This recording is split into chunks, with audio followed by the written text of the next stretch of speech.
How we feeling? Are we done winning yet? Are we tired of winning? Have we just won so much? Even though we are just a couple of days into the second term of Donald Trump's presidency in elect. I mean, like, the guy hasn't even taken office yet, and already, like, look, okay, you got one of the biggest fashion manufacturers out there, Steve Madden, halting manufacturing in China by half in a year.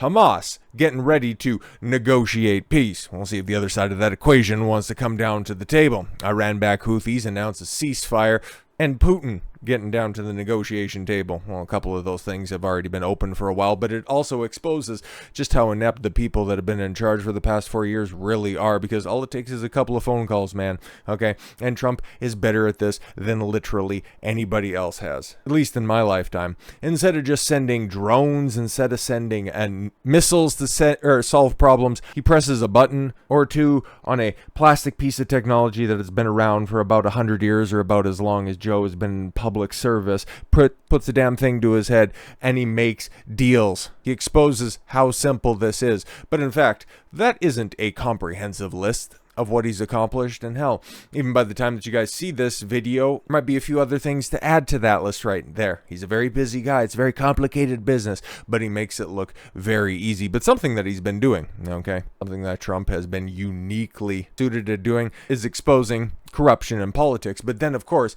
exposing how corrupt the opposition is, okay? Letting us know exactly what we're going to be in for the next few years and potentially beyond, because here we are at a point of inflection, right? You would think that the Democrats would somehow, take a look at the electoral map as the final votes are trickling in and realize, wow, well, the best thing we can say is, I guess we found the floor of our base, but at worst, we lost more states, 13 million fewer people turned out to vote for Kamala, and the people that we thought were important hold absolutely no sway with the public. So you would think that they would go ahead and reflect on that, and perhaps the party will. I kind of doubt that. Do you think their supporters will? Do you think those non-important people are going to have a moment of self-reflection? I mean, no, of course not, especially on the Hollywood front with Mark Hamill, okay, one of the most staunch, I was going to say Harris supporters. No, just Democrat shills that are out there. And still, the dude was using, okay, you go to his profile and he's still using the Harris Walls header. It's like, bro, give it up. It's done. It's dusted. His first tweet after breaking his silence after like just about a day of not tweeting, they say we get the leaders we deserve. Either that or has just been disproven, or this is not an America we all thought we were living in. Bro, a moment of self-reflection, a moment of realizing that, hey, maybe you're the one who's living in a world that isn't actually reflective of what's going on out there. Maybe that's the case. And I'm just using him simply as a mascot for all of those leftist actors and actresses that are out there, because we could just run a list. And trust me, over the weekend, there's going to be quite a few head cases that are out there. I mean, you got Jimmy Kimmel holding back tears on TV, the numerous speds screaming at everybody but themselves for the failure at the polls earlier this week. But then you might think, okay, cool. Hollywood over the past couple of years, it's kind of been in its death throes, so perhaps something like music would be better. And then you have Cardi. I'm such a big supporter of Kamala Harris. I can't remember my very short speech, so I had to get somebody to bring a phone on stage for me to read off because the teleprompter broke. But she went out, and I find this hilarious, right? Because I'm not going to play this for you because she sounds just as inane and ridiculous as possible. But I couldn't imagine, right? Like, she's supposed to be a big deal or something like that, and you can see it in the background. She's just walking outside of a Target, and maybe there's some bodyguards in the background. I can see a fat guy that's back there. But could you imagine a legit music superstar? Because I'm told she's very, very popular in certain circles. But could you imagine Michael Jackson walking into a Target? No, I know I couldn't. Elvis? No. But you got somebody who's apparently right there up at the top right now, just walking around, not getting mobbed at all whatsoever. It shows you that just about every institution, all of the stars that are in them, they don't matter at all whatsoever, mostly because kind of sold out their credibility. Like, look at the caption of this. It's all just basically, I don't know what to tell you guys. I don't know what happened last night. Like, all right, now, don't get beside yourself now. You need to just pick yourself up and dust yourself off. Meanwhile, on the night of the election, it is properly pointed out many times over. Okay, yeah, she's posting, yeah, I hate y'all bad. And then there was also something about, I really hope that there's more hurricanes in the near future. It's like, what the hell is actually going on out here? Okay, I thought you were supposed to be the party of empathy. I thought you were supposed to be the party of caring about people, when in actuality, you only care about yourself. And it's the entire entertainment complex that is rotten to the core. Case in point, the biggest pillar in entertainment right now, gaming, it's also ideologically corrupt. And you might think, and I would also argue, outside of a couple of outliers, it could very well be the most corrupt, because you have Rockstar boss Dan Houser. Bro, thankful not to be releasing GTA 6 during Trump's presidency. Aw, shucks. Even though I got a video coming out, I think it'll be coming out in the near future. Not entirely sure. It'll be coming out before the end of the year, because it looks like GTA 6 is probably going to get delayed, even though there was an investor's call, or there was some report. It's like, oh, no, it'll be coming out at the tail end of 2025. Yeah, I don't really think so. We see the people that are working on this stuff, and they aren't exactly concerned with putting out a good timely product. But Activision Blizzard, like we talked about this, I forget what it was. Might have been yesterday when we were going through the numbers, or the day before, but they were melting down. Okay, Activision Blizzard devs are melting down after the election. About half of the offices are losing their minds. People are crying, panicking, leaving work early. Trans people are talking about buying guns. I mean, I think that you have to go through a mental health check in order to buy things in certain places, and you're in the Pacific Northwest. With Activision Blizzard, it's going to be tough. People are passing out crisis support line numbers, which is funny you should mention it, because, the certain hotlines are seeing an uptick. I mean, every time I see stuff like this, it's like, no, I'm not tired of winning at all, whatsoever. But the people that are actually on the inside, not the people that are observing this phenomenon, but the likes of Alanah Pearce, former IGN, current cock holster over at Sony Santa Monica, and just the arbiter of incredibly poor takes. Like, of course Star Wars Outlaws deserved a 7 from IGN.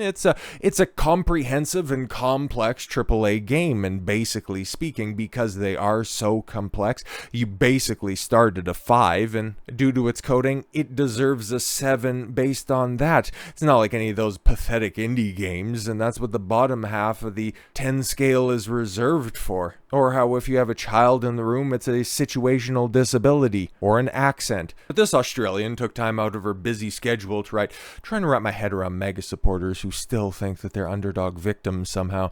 In the United States, you now have the presidency, the House, the Senate, the largest traditional media outlet, and it's not even close.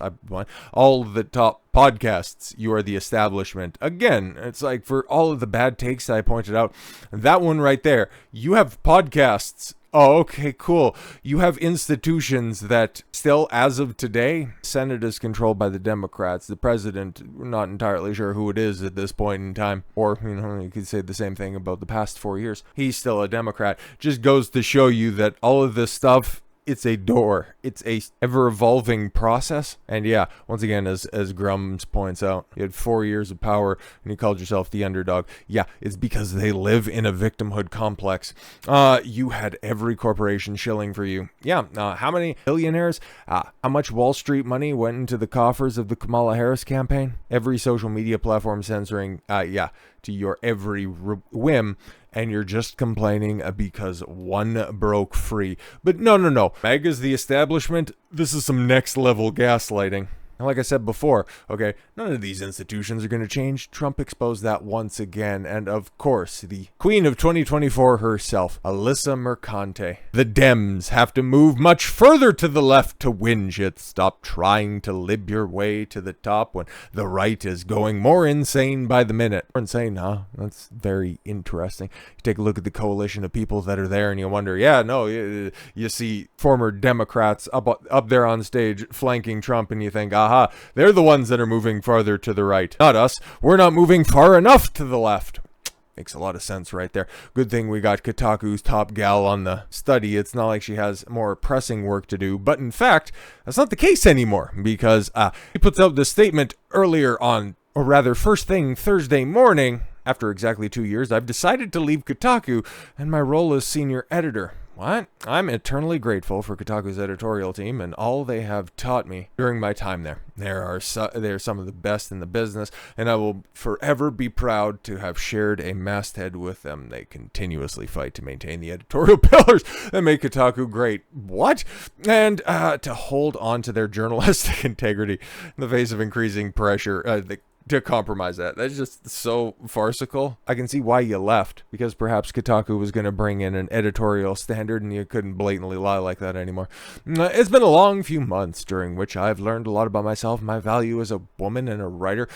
This is the right decision for me. I have some things coming down the pike, so keep your eyes peeled. Yeah, some things like figuring out how to put out a statement before I got fired, because it's also captioned with "also kiss my ass." But she got fired. There were how many other people that were out there? Okay, Kotaku legitimately had a staff of like 7 to begin the week, and 3 of them just left.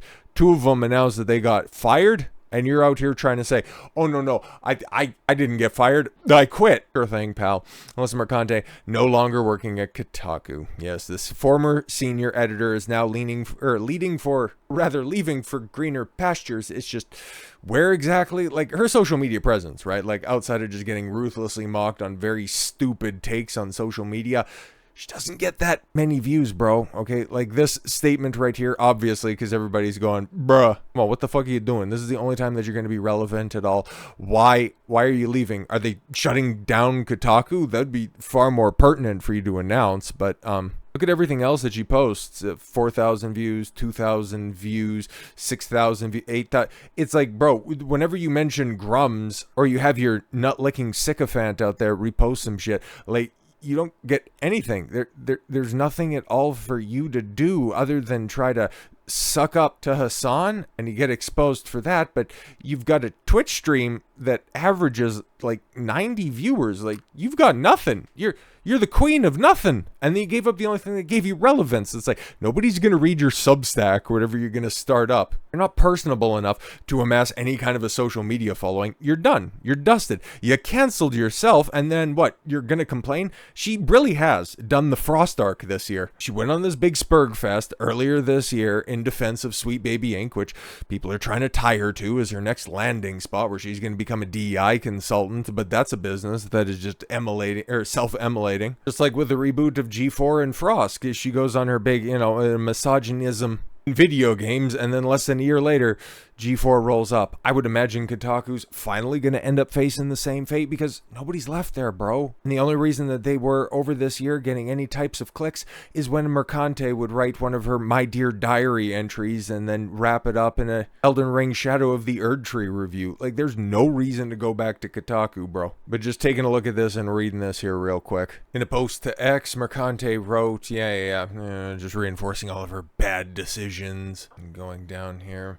In a subsequent post, she claimed her decision to leave the outlet was made before layoffs were announced. Exactly, this decision was made before the layoffs. Yeah, the other 2 or 3 people that ended up getting shit canned, but she was totally different, guys. Yeah, but I'm now even more glad I made it. Yeah, it's realistically, you can't fire me. I quit. Yes, it's unclear what she's referring to here, but Kotaku laid off staff in November of 2023, with Adweek reporting that 23 individuals were let go just days after it dismissed editorial director Meryl Brown, spokesperson for Kotaku's parent company, Geo Media, confirmed the layoffs. Yeah, for something that's already been litigated like a year ago. Okay, as for what Mercante has coming down the pike, it's probably reopening her cam accounts.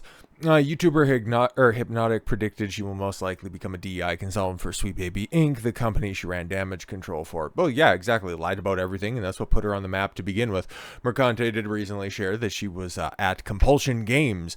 Yeah, exactly. In Montreal, Canada, the same city where Sweet Baby Inc. is located. And also, Sweet Baby Inc. is consulting on South of Midnight, which is currently being developed by Compulsion Games. But just like the wonderful and talented Alanah Pearce, these cretins, man, like, they move from establishment journalism. Like, it's so crazy. You never find this anywhere else. They go from writing about the thing to working in the thing. This incestuous relationship where you're supposed to be critical, or you're at least supposed to be honest, and just the negative perception that critique has as a word. You never see this happen anywhere else. It's a unique cancer that is in the gaming industry. And it's one that's either going to be excised by the smart and profitable people that are in the business, or it's going to be the ultimate downfall.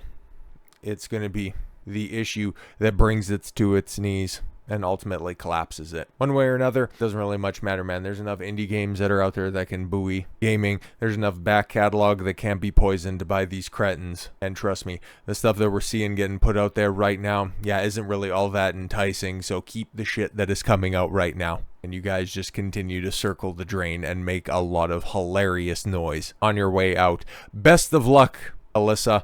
Sure as hell gonna need it. So with all that said, thank you all very much for the gift of your time. I've been Don Smile. I want you to follow your gut and get after it. Take care, everyone.